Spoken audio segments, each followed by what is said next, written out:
अरविंद पंचदश देहांश प्रतिष्ठा वार्षिक उत्सव कटक श्रीरामनगर स्थित Sri Aurobindo school of new thought और श्री अरविंद विज्ञान महाविद्यालय अनुष्ठित हो जाइछि।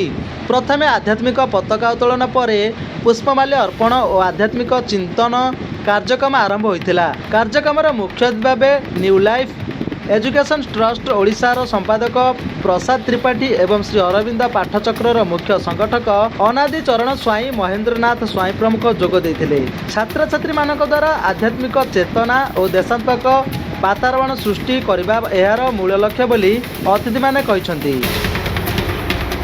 आज दिन में 15 वर्ष तले परम प्रभु श्री अरविंद पवित्र देहांश स्थापन होते। परम प्रभु श्री अरविंद देहांश अर्थ फिजिकल प्रेजेंस बोली आम कहू, जागृत उपस्थिति।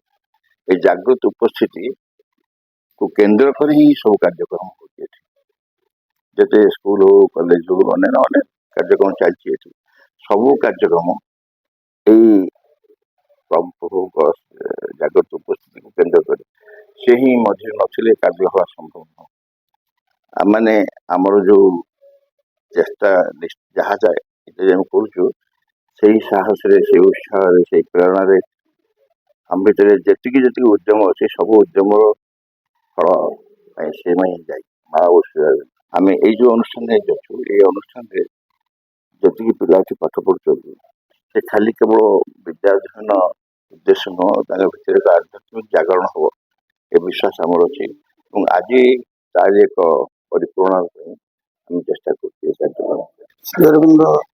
स्वयं होती अति मानस अवतार देहांश ही अति मानस देहरे अति मानस शक्ति अवतरण कर देहांश ही हूँ श्री अरविंद अति मानस शक्तिर प्रतीक स्वरूप ये स्थापित होती आम विश्वास करुँ सत्य जे जो पे अध्ययन कर समाज स्पर्श पाइले भर आध्यात्मिक चेतना विकृत हम बिलेतु पास कर सारापर आईसीएस आसला जीवन लक्ष्य था जे भारत स्वाधीनता से समय महात्मा गांधी कहतु, सुभाष बोस कहतु, इंदिरा गांधी कहतु, जवाहरलाल से आध्यात्मिक भारतीय स्वाधीन संग्राम प्रमुख भूमिका नाला से छोट अवस्था थे।